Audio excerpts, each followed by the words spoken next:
Hello everyone, मेरे YouTube channel में आपका फिर से स्वागत है। आज हम एलसीएम एचसीएफ के जो बच्चे के कुछ क्वेश्चंस हैं वो करने वाले हैं। पहला पार्ट अपलोड हो चुका है। ये एनटीपीसी अंडर ग्रेजुएट लेवल 2025 के जो सीबीटी वन हुआ है उनके क्वेश्चंस हैं। तो चलिए बिना देर किए शुरू करते हैं। पहला क्वेश्चन है, दो संख्याओं का एलसीएम उनके एचसीएफ का 7 गुना है। एचसीएफ और एलसीएम का अंतर 222 है। दोनों संख्याओं का गुणनफल ज्ञात कीजिए। कल भी क्वेश्चन लिखे थे लेकिन ऑप्शन थोड़ा गलत लिख दिए थे, इसीलिए सॉल्व नहीं किए वहाँ। तो आज चलिए देखते हैं। कंडीशन क्या है, एलसीएम एचसीएफ का 7 गुना है। मतलब एचसीएफ अगर 6 है तो सॉरी एचसीएफ 6 है और एचसीएफ x है, एलसीएम 6x है। ठीक है, तो इसको दो तरीके से सॉल्व कर सकते हैं। एक आप नंबर निकाल सकते हैं, जैसे दोनों का अंतर बोला है, सॉरी 7x है, यहाँ पर 7 गुना है तो 7x है। एक नंबर निकाल सकते हैं, जैसे डिफरेंस बोला है तो 6x equal to 2 x equal to हो जाएगा 37। ऐसे करके भी आप देख सकते हैं। और फिर 37 से दूसरा नंबर निकालिएगा, फिर आप मल्टीप्लाई कीजिए। दूसरा तरीका क्या है, दोनों संख्या का गुणनफल बोला है तो 7x इंटू एक्स जो है वो निकालना है हमको। तो 7x स्क्वायर का वैल्यू निकालना है। मतलब जो नंबर यहाँ पे है ऑप्शन में दिया हुआ है वो 7 से डिवाइड होगा और एक परफेक्ट स्क्वायर होगा डिवाइड होने के बाद। तो सबसे पहले देखते हैं 7 से डिवाइड कौन सा नंबर होता है। देखिए 13 टाइम में 91 जाता है लेकिन 58 आपका डिवाइड नहीं होगा। 84 हुआ, फिर 6 93 सॉरी 63, फिर 5 ये एक डिवाइड हो रहा है तो ये कितना हो रहा है आपका 12 टाइम में 84, फिर आपका 9 और 8 हो रहा है। 56 हुआ तो 8 हुआ। तो एक कोई भी एक परफेक्ट स्क्वायर नहीं है। बोले एक्स स्क्वायर का वैल्यू होना चाहिए तो परफेक्ट स्क्वायर नहीं है। यहाँ 6 होता तो एक्स स्क्वायर होता, 34 का शायद स्क्वायर हो जाता वो। ये देखिए 91 7 से करना है, 2 टाइम में 3, ये डिवाइड नहीं हो रहा है। फिर इसको देखते हैं 91 13 टाइम में, फिर आपका बचता है 4, 6 टाइम में 42, फिर बचेगा 6 9 टाइम में। ये एक परफेक्ट स्क्वायर है और सिर्फ यही एक परफेक्ट स्क्वायर है, मतलब ये एक आंसर हो गया। और ये किसका किसका स्क्वायर है, 37 का स्क्वायर है।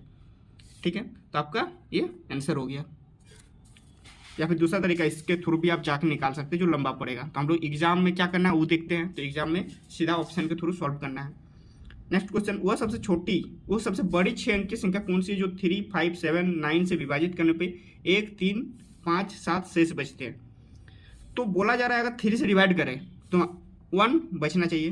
देखिए यहाँ पे 3 से डिवाइड करने पे इतना तो पूरा कट जाएगा। 8 को डिवाइड करेंगे तो बचेगा 1, नहीं बचेगा 2 बचेगा। तो ये नहीं हुआ आपका। ये देखिए 5 है लेकिन 5 से जब डिवाइड करेंगे तब भी तो कुछ बचना चाहिए, तो ये भी आपका नहीं होगा। यहाँ पे देखिए 3 से डिवाइड करेंगे तो फिर भी 2 बच जाएगा क्योंकि 8 आ रहा है। बाकी सब डिजिट तो मल्टीप्लाई, सब डिजिट तो डिवाइड हो जाएगा, 8 बच जाएगा। तो यहाँ पर भी 2 बचेगा, तो ये भी नहीं होगा। यहाँ पे जब 3 से डिवाइड करेंगे तो देखिए यहाँ से यहाँ पूरा डिवाइड हो गया। और इसको करेंगे तो 2 टाइम में 6 2 बचेगा, 6 टाइम में 8 28 होगा, 9 टाइम में 27 और 1 बचेगा। और बोला है ऑप्शन यहाँ क्वेश्चन में कि 3 से डिवाइड करने पे 1 बचना चाहिए, तो ये आंसर हो जाइए। देखिए 5 से भी चेक कर लेते हैं। 5 से डिवाइड होगा तो यहाँ 3 बचेगा क्योंकि 8 है। 7 से डिवाइड करके देख लीजिएगा।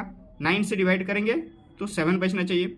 9 से डिवाइड करेंगे तब भी आप डिवाइड कीजिएगा तो यहाँ पर 9 8 जा, देखिए 9 8 जा कितना हो रहा है आपका 72, 2 बच गया।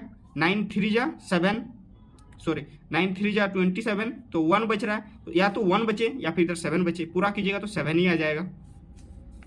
तो 7 से सॉल्व बचे तो ऑप्शन ये वाला आंसर सही हो गया। और ऑप्शन के थ्रू जाने पे बहुत ईजी से सॉल्व हो जाएगा। नेक्स्ट क्वेश्चन पे आते हैं। दो संख्याओं का एचसीएफ 9 है।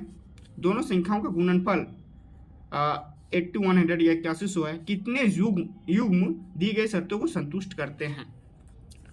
इसका भी दो तरीका आपको बताते हैं। पहला कि हम लोग उन नंबर ही निकाल लें, ठीक है, जो एक कंडीशन सॉल्व करे। जैसे 8100 को हम लोग क्या लिख सकते हैं, 81 को लिख सकते हैं 9 का स्क्वायर, 100 को 2 का स्क्वायर और आपका 2 का स्क्वायर और 5 का स्क्वायर, ये लिख सकते हैं। चूंकि एचसीएफ 9 है तो हम लोग के पास हमेशा, जैसे 2 पार्ट्स में जब बांटेंगे इसको तो एक 9 हमेशा रहना चाहिए। जैसे अगर एक 9 इधर ले लेते हैं तब ना एचसीएफ निकलेगा आपका। एक 9 जैसे इधर ले लेते हैं तो इधर कितना बचेगा, एक 9 और इधर 100, एक 9 और इधर 100, तो इसका एचसीएफ कितना आएगा, 9 आएगा एचसीएफ। ठीक है, और मल्टीप्लाई करेंगे तो 8100 आएगा। HCF दूसरा कुछ आ नहीं रहा है। फिर दूसरा क्या होगा, अगर हम लोग 2 9 ले लेंगे एक साइड तो इधर 9 बचेगा नहीं, तो HCF निकलेगा नहीं, तो इसीलिए एक 9 को रख लेते हैं। फिर एक 9 को इसके साथ मल्टीप्लाई करते हैं आपको 4 के साथ, 2 का स्क्वायर, तो क्या हो जाएगा 36, और दूसरा 9 को इसके साथ तो 2 2 5 25 का स्क्वायर का हो गया। इसका भी HCF निकालिएगा तो 9 ही आएगा क्योंकि सिर्फ 9 कॉमन है। इसके अलावा कोई कंडीशन हो रहा है, देखिए अगर हम ऐसे जाएं कि 90 एक सिचुएशन है, 90 × 90, तो इसका जो HCF है ये 9 नहीं है, ये 90 हो जाएगा इसका HCF, तो ये आपका आंसर नहीं हो सकता है। सिर्फ ये 2 ही कंडीशन है जो फॉलो करता है, तो 2 आंसर हो जाएगा।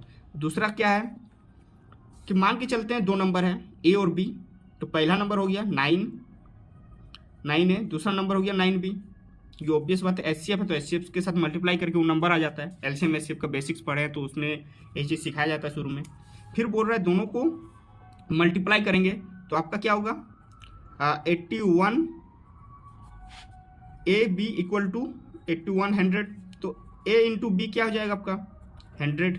अब 100 का फैक्टर्स आपको निकालना है, जैसे 1 × 100, 2 × 50, 3 से नहीं जाएगा 4 × 25, फिर आपका कितना से आएगा 4 5 6 10 × 10, और आपका इसके बाद किसी से जाएगा 12 30 20 × 5, एक बच गया था 20 × 5। इतना सारा फैक्टर्स है आपका 100 का। इसमें से जो को प्राइम वाला पेयर है उसको देखना। को प्राइम का मतलब होता है दोनों में सिर्फ 1 नंबर, एक जो 1 होता है वो कॉमन है, उसके अलावा कोई नंबर कॉमन ना हो। जैसे 10 है तो इसमें क्या है 2 भी कॉमन है, 5 भी कॉमन है, और 10 खुद भी कॉमन है। इसमें क्या है 5 दोनों जगह कॉमन है, तो ये भी को प्राइम नहीं है, ये भी को प्राइम नहीं है।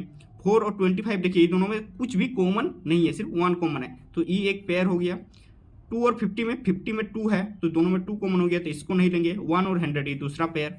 अगर पेयर का भी पूछ ले तो आपका ये 2 पेयर और यहीं से आया था 1 100 4 25, तो 2 पेयर हो गया आपका सॉल्यूशन।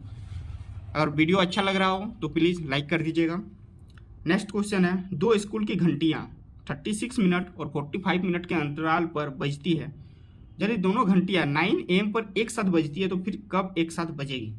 तो जब भी ऐसा क्वेश्चन हो इसमें हम लोग सिंपल LCM निकालते हैं। तो 36 और 45 दिया हुआ है, हम लोग देखते हैं दोनों में कॉमन क्या है। दोनों में कॉमन है 9 के बाद इसमें कितना बचा। LCM निकालने का तरीका यही होता है, आप बार बार घर बना के नहीं निकालना है, दोनों में कॉमन देखना है। अगर कुछ भी कॉमन नहीं है तो मल्टीप्लाई कर देना है। तो एक कॉमन है 9 के बचे, यहाँ 4 बचा और यहाँ पे बचा 5, तो 5 और 4 20 × 9 180 मिनट है। 180 मिनट मतलब 3 आवर्स होता है, ठीक है। तो 9 बज रहा है सुबह का, तो दोपहर के 12 बजे फिर से बजेगी, तो दोपहर के 12 बजे आंसर हो जाएगा। चलिए, अगर वीडियो अच्छा लगा हो तो लाइक कर दीजिए और चैनल को सब्सक्राइब करना ना भूलिए। मिलते हैं नेक्स्ट वीडियो में। धन्यवाद आपका।